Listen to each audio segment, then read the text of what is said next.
There has never been a better time in history to be born female. No interviewer, no journalists, just two legends. Thank you for giving us 2 words and a hashtag that help free us, because we are all Me Too's. Power only understands power. Power will look for weakness in the opponent. I do not reflect weakness. My time with the Spice Girls, when we put our energies and ambitions together, we were formidable. I did question, why am I here?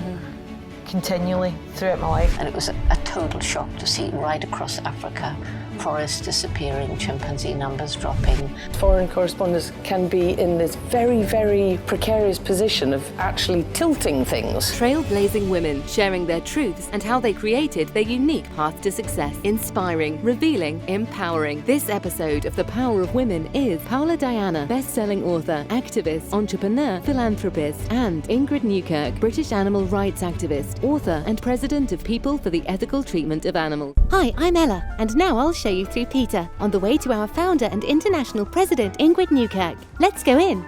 PETA stands for People of the Ethical Treatment of Animals, and we've been working on establishing and defending the rights of all animals for 39 years. No matter if we are useful to humans or not, we deserve to have our best interests taken into consideration. We have more than 6.5 million members and supporters all over the world, which makes us the biggest animal rights organisation. Thank you so much for your support. Our slogan is, animals are not ours to eat, wear, experiment on, use for entertainment, or abuse in any other way. How can people even hurt us? We're sweet and didn't do anything wrong. PETA focuses on fighting for us animals in several areas, especially where we have suffered the most. We educate, investigate, research, rescue, campaign, legislate, involve celebrities, so do everything we can to help. And here, we arrive to Ingrid and Paola Diana. Welcome to PETA.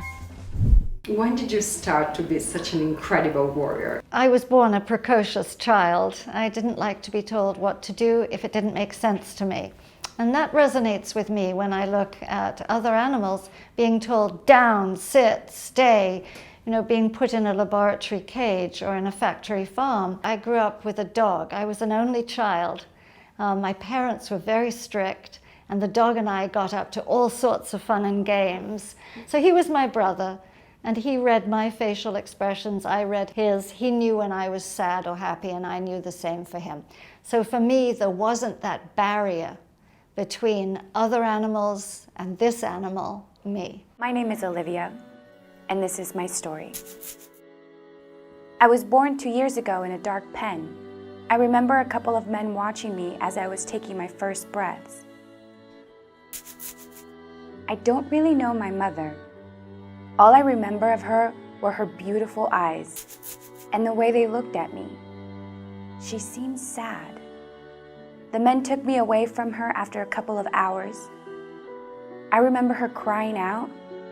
I heard her cries as they were taking me away. When I was 7, I was living in England, and my mother went to the supermarket, and there were protesters there from France who held up photographs taken of the veal crates. This was a new system that was just being introduced into Europe of close confinement of these calves.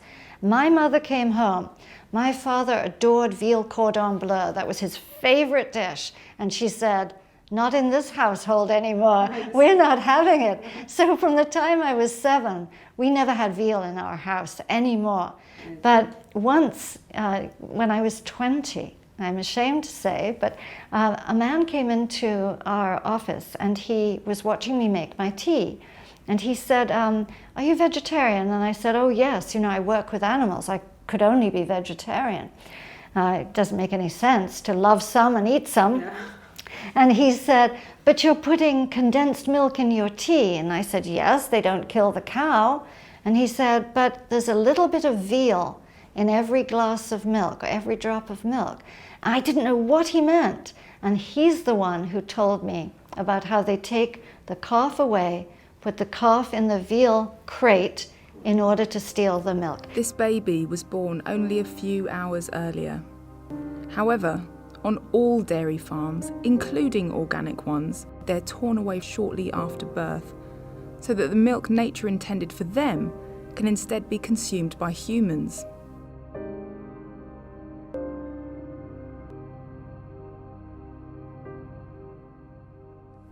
Male calves spend their short life in a cramped enclosure until the day comes for them to be slaughtered for veal.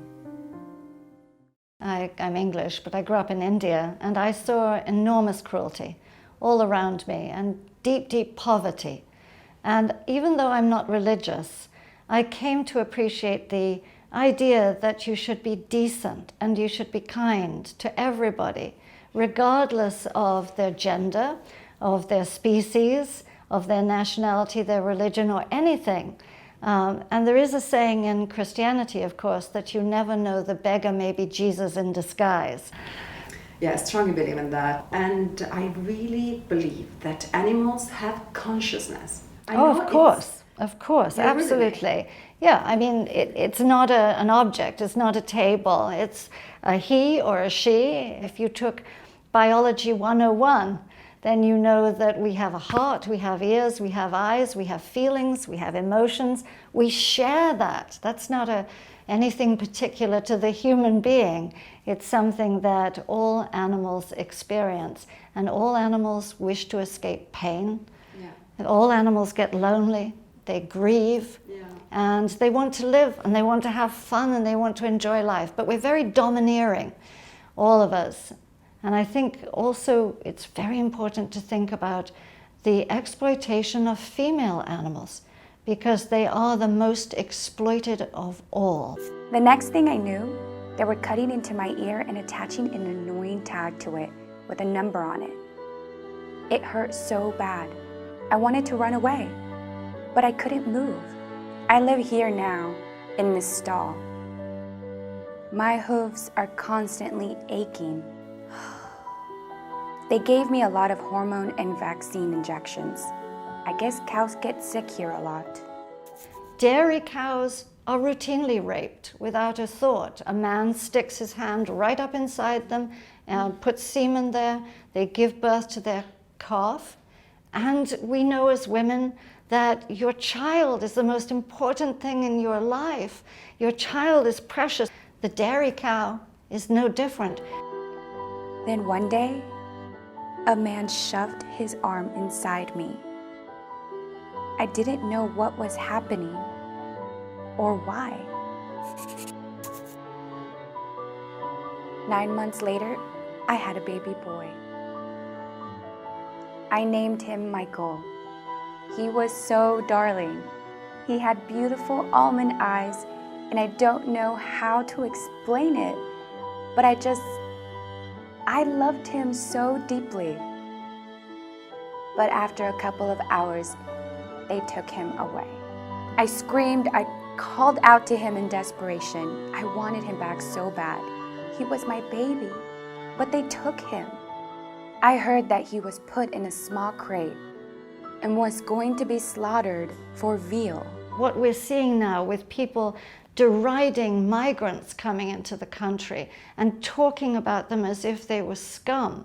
I mean, this is just a lack of empathy and understanding. Animals have traditionally been treated as scum, as nothing, as things, as inanimate objects.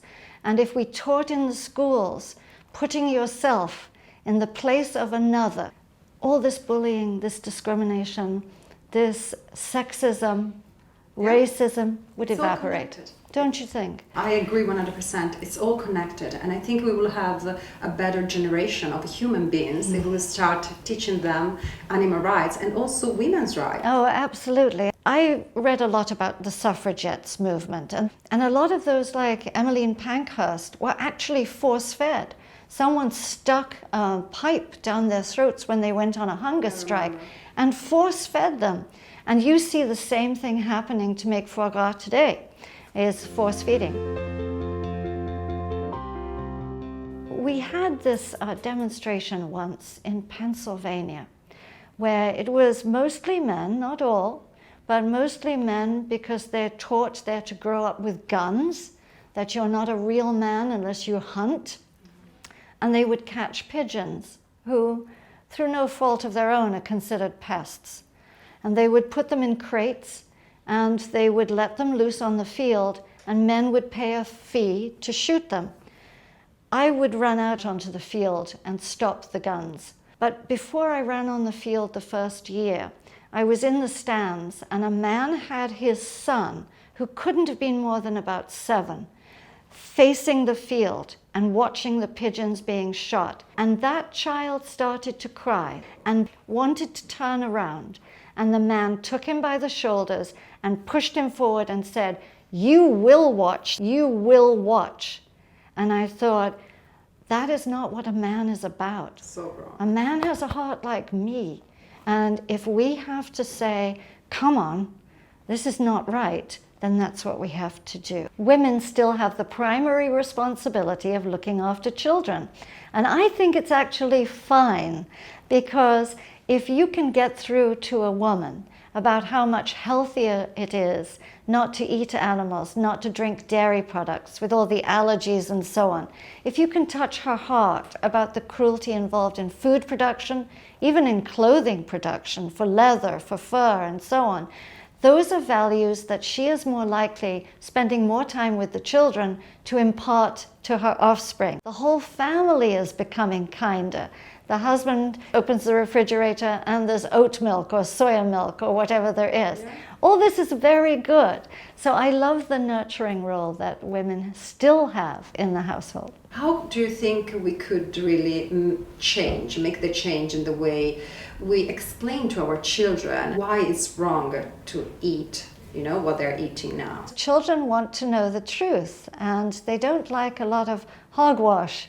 And so you can tell them, in this family, we don't eat animals because we respect them. They're intelligent, they have interests in life, and they don't want to suffer. And the children really get it, they embrace it. In the United States, the dairy industry is working with the government to try to say that soya milk, almond milk, coconut milk, and so on cannot call itself milk anymore. And the reason they're doing it is because their own business is so threatened. People see their doctor and are told, you should not be drinking cow's milk. You're in danger of a heart attack, your blood pressure is up, and they're in the supermarket buying plant-based milks. And the dairy industry is scared. So they're trying to miseducate people. And they're in the doctor's offices talking about how beef can be part of a healthy diet. No, it can't. Do you think that the pharmaceutical companies are involved? They're involved up to their necks.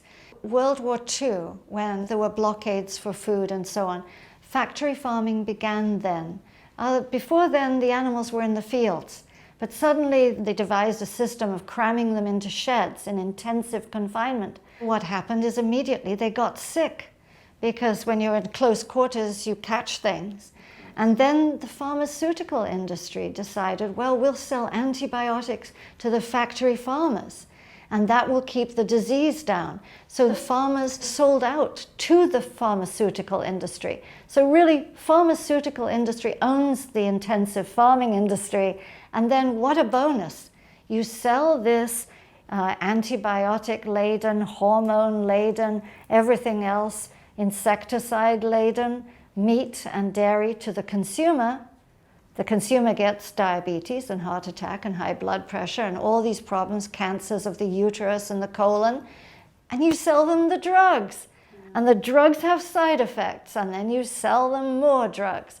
So it's big, big business. And it's killing people, but they don't care, because it's making them a lot of money. My eyes were covered in botox, but I always look out for animals. That's why I'm a vegetarian. I've been a vegetarian since I was born. I've always loved animals so much, and I'd never think of doing anything to hurt them.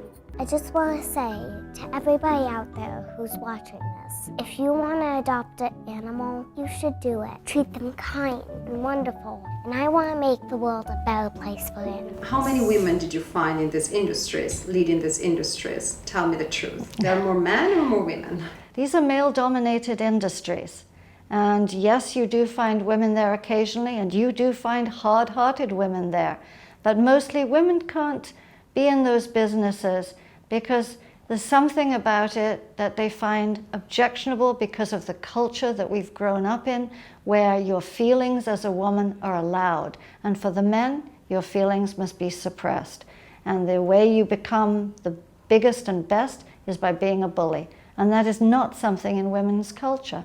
So whether we're talking about rodeo or dog fighting, or you're talking about intense rearing for food or for clothing, the shearers in the sheep sheds, the people who are raising the pigs on the factory farms, the dairy farmers, it doesn't matter who is doing it, but the fact is it's men. You know, it's sometimes very depressing because when you're involved in social change, you're looking at a world that's full of misery, that's full of injustice, but you always have to look back and see how far you've come. Yeah. And I'm extremely encouraged. PETA was started in 1980. And so here we are some 40 years later. And I know that there are people growing up today who have no idea of how difficult it was to be vegetarian, let alone vegan. Today there's everything you could possibly want. You can get, you know, fake chicken and a fake burger, and it tastes the same. You know, faux fur, and you have pleather instead of leather. You know, so we have these options today, but it wasn't always that way. And just as people had to say, excuse me, you know, maybe there's something wrong with the slaughterhouse, maybe we don't want to support that. People today have to say something too, and have to use their voices, their power, their authority for good, instead of just accepting it as going along with the system. Yeah. The system's bad, the system needs to change, it needs to be turned upside down. The values are rotten.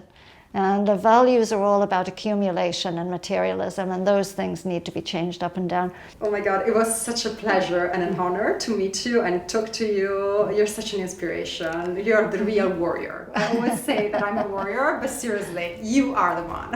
It takes one to know one, Paola, and it was my pleasure to meet you entirely.